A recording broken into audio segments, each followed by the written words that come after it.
Assalamualaikum warahmatullahi wabarakatuh. Alhamdulillahirabbil alamin wa bihi nasta'inu ala umuri dunya waddin. Wassalatu wassalamu ala sayyidil mursalin wa ala alihi wa sahbihi ajmain, amma ba'd. Rabbi shrah li sadri wa yassir li amri wahlul 'uqdatam min lisani yafqahu qawli. Rabbana iftah bainana wa baina qaumina bil haqqi wa anta khairul fatihin. Insyaallah pada kesempatan ini kita akan membahas tentang qiyas al-mabhasus tsaniya asyara, pembahasan yang ke-12. Qala al-musannifu rahimahullahu ta'ala wa nafa'ana bihi wa bi'ulumihi wa amaddana bimadadihi wa asrarihi fid dharaini amin. Al-qiyasu, qiyas. Qiyas secara mudahnya bisa diartikan sebagai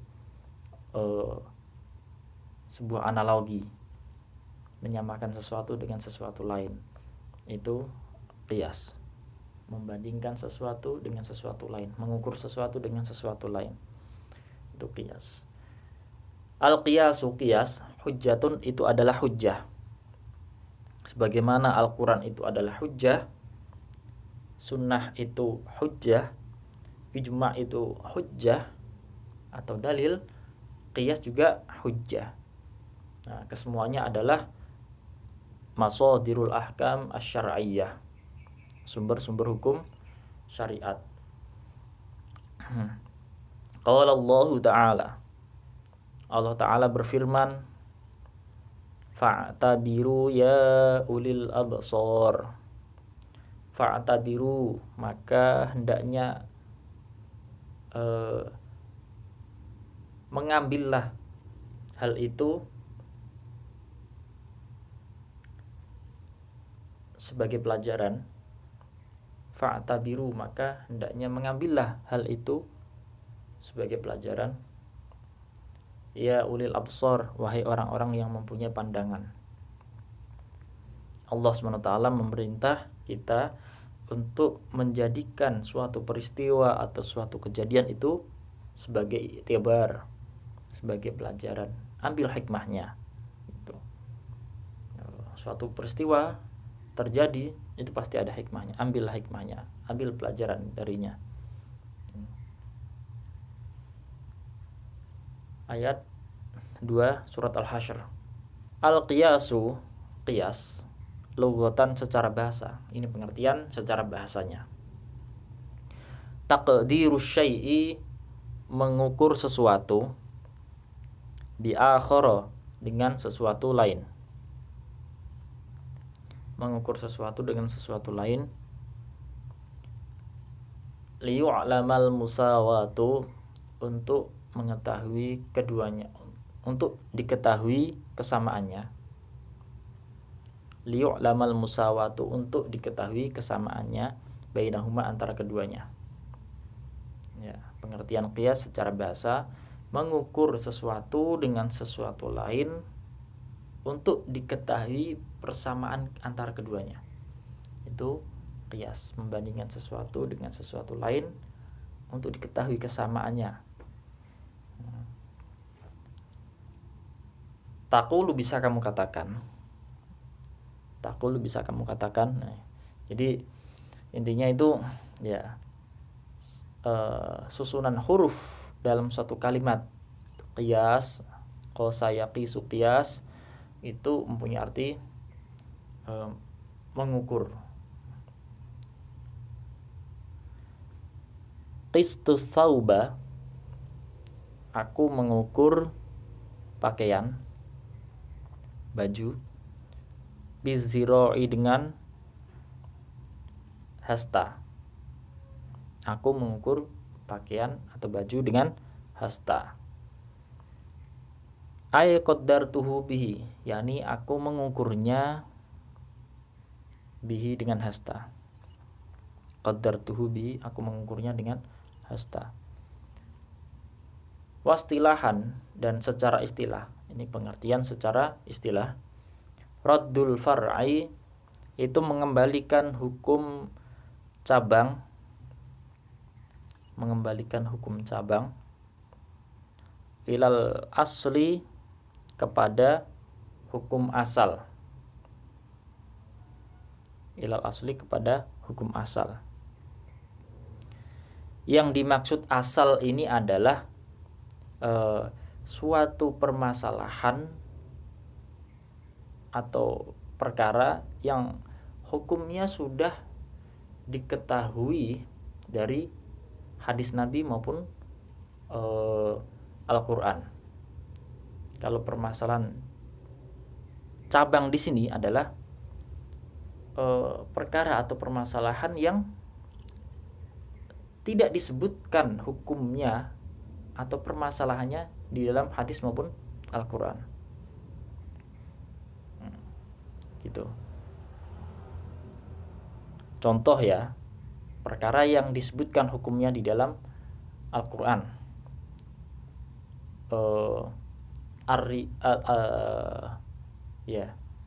Ar-riba wa ahallallahul bai'a wa harramar riba. Riba hukumnya haram. Riba haram ini sudah disebutkan di dalam Al-Quran. Atau lagi homer itu hukumnya, permasalahannya disebutkan di dalam Al-Quran. Itu yang dimaksud dengan asal, permasalahan asal. Kalau permasalahan cabang yang dimaksud adalah perkara atau permasalahan yang tidak disebutkan di dalam Al-Quran. Seperti hanya narkoba, tidak disebutkan dalam Al-Quran. Seperti lagi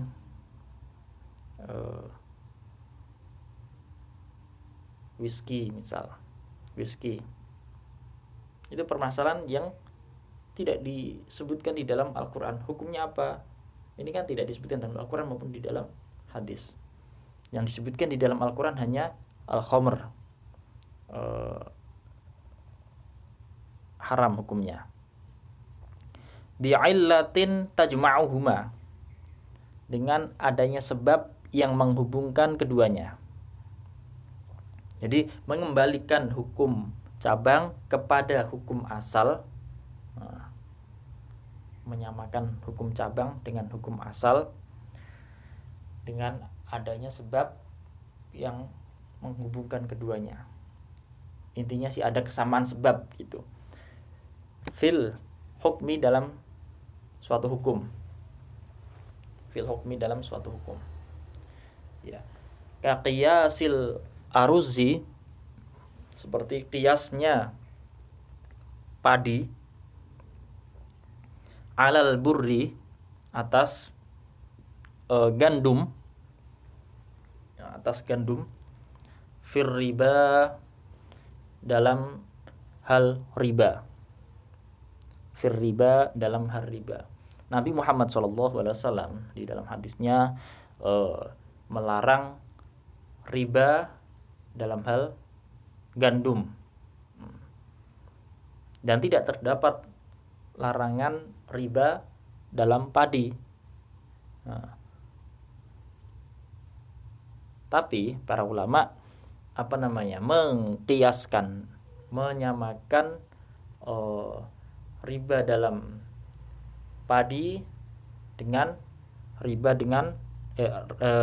dalam gandum atau bur. Kenapa? Bijami'it to'ami, sebab adanya kesamaan makanan pokok. Bijami'it to'ami, sebab adanya kesamaan makanan pokok. Keduanya sama-sama makanan pokok, nggak ada bedanya. Nah, maka sebagaimana dilarang riba dalam hal gandum, juga dalam hal padi juga dilarang, karena sama-sama makanan pokok. Jadi riba itu ilatnya ada dua, sebab riba itu ada dua. Riba dalam perkara makanan pokok, riba dalam perkara harta. Dalam perkara qimah nominal atau harga jual zahab ataupun fiddah. Wa arkanuhu, dan rukun-rukunnya qiyas, arba'atun, itu 4. Rukun-rukunnya qiyas 4. Ada 4. Kalau 4 perkara ini ada, ya maka disebut qiyas. Yang pertama, al-aslu,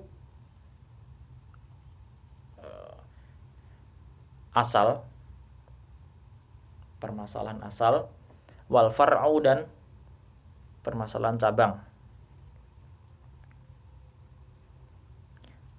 Wa hukmul asli, dan hukum permasalahan asal.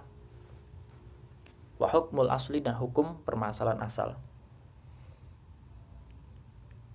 Wa illatu hukmil asli, dan illat hukum asal. Illat hukum asal. Illat itu ya ini dicatat, bisa diartikan sebab atau alasan.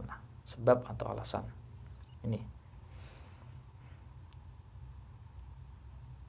Pertama, rukunnya adalah asal, permasalahan asal ini. Kedua adalah permasalahan cabang.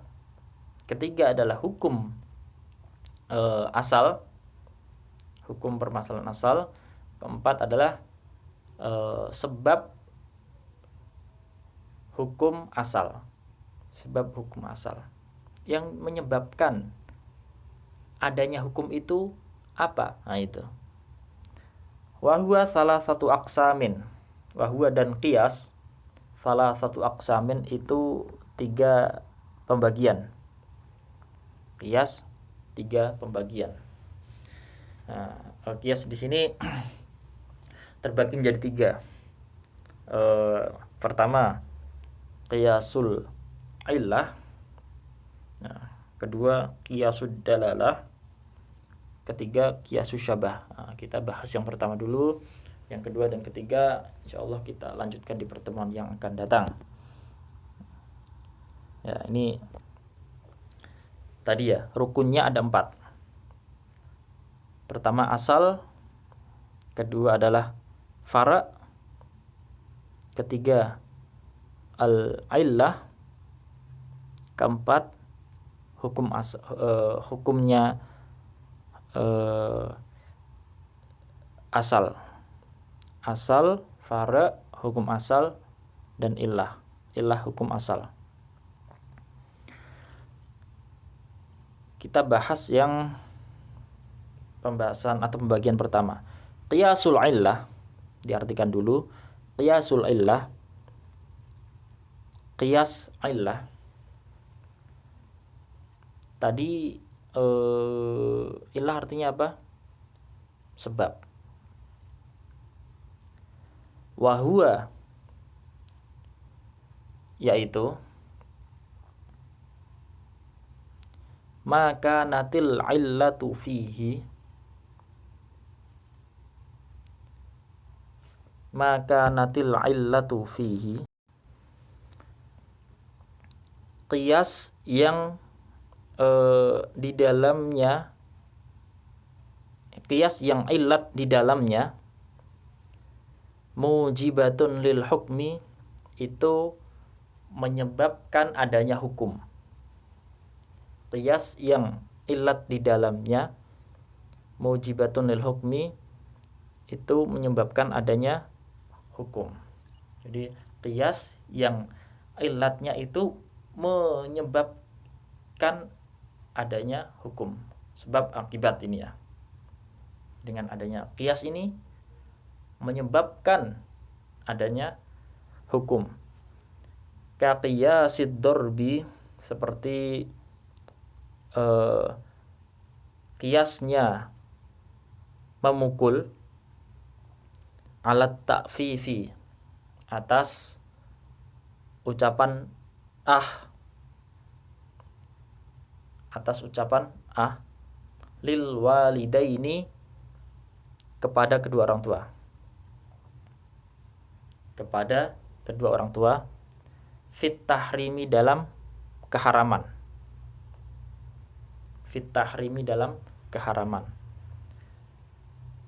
Bi'illatil izai, dengan sebab menyakitkan atau menyakiti.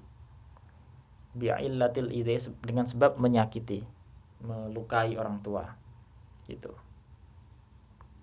Nah, disebutkan di dalam firman Allah, qala Allah Ta'ala, Allah Ta'ala berfirman, wala taqul lahuma uffin, wala taqul lahuma, dan jangan berkata kepada kedua orang tua uffin, gitu. Oke, kita perhatikan di sebelah ini. Tadi rukunnya qiyas itu ada 4. Asal, permasalahan asal, terus al-far', permasalahan cabang, terus hukmuhu, hukum permasalahan asal, al-illah, terus sebab adanya hukum itu. Oke, coba ya. Permasalahan asal yang ada di sini apa? Yaitu larangan Larangan ini permasalahan asal karena ya sudah jelas larangan itu disebutkan di dalam Al-Qur'an. Wala taqul lahuma uffin. Permasalahan asal. Larangan ini hukumnya apa? Hukumnya haram. Mengatakan itu hukumnya haram. Sebabnya apa? Ilatnya apa? Ilatnya adalah karena al-iza, menyakiti orang tua. Itu haram karena bisa melukai orang tua. Wala taqul lahuma uffin. Dilarang untuk kedua orang tua karena bisa melukai kedua orang tua. Ini nanti ada permasalahan baru, permasalahan cabang yang tidak disebutkan di dalam Al-Qur'an. Permasalahan cabang adalah diantaranya dorob, artinya memukul. Larangan memukul tidak disebutkan di dalam Al-Qur'an, tidak disebutkan di dalam hadis. Maka para ulama menyamakan, mengkiaskan memukul ini dengan takfif, dengan larangan Kenapa larangan memukul ini disamakan dengan larangan Ini harus ada ilatnya. Sebabnya apa kok disamakan? Pertama tadi dorob disamakan dengan karena sama-sama menyakiti kedua orang tua, maka hukumnya haram sama. Dorob disamakan dengan hukumnya yaitu haram karena sama-sama melukai orang tua, menyakiti orang tua. Nah, begitu. Jadi rukunnya ada 4. Pertama, permasalahan asal, al-aslu, yaitu takfif dalam hal ini. Kemudian al-far'u, permasalahan cabang, dalam hal ini ad-darbu, memukul. Terus ketiga, hukmuhu, hukum permasalahan asal, hukum mengatakan at-tahrim, yaitu haram. Keempat adalah al-illah, illah, hukum asal, sebab adanya hukum permasalahan asal, yaitu al-iza. Sebabnya apa? Melukai. Nah, maka dari ini muncul larangan memukul dan hukumnya haram. Kenapa? karena al-illah, keduanya sama-sama menyakiti, melukai orang tua. Ini pembagian qiyas yang pertama. Insyaallah pembagian qiyas yang kedua, ketiga kita lanjutkan di pertemuan akan datang. Wallahu a'lam bishawab. Assalamualaikum warahmatullahi wabarakatuh.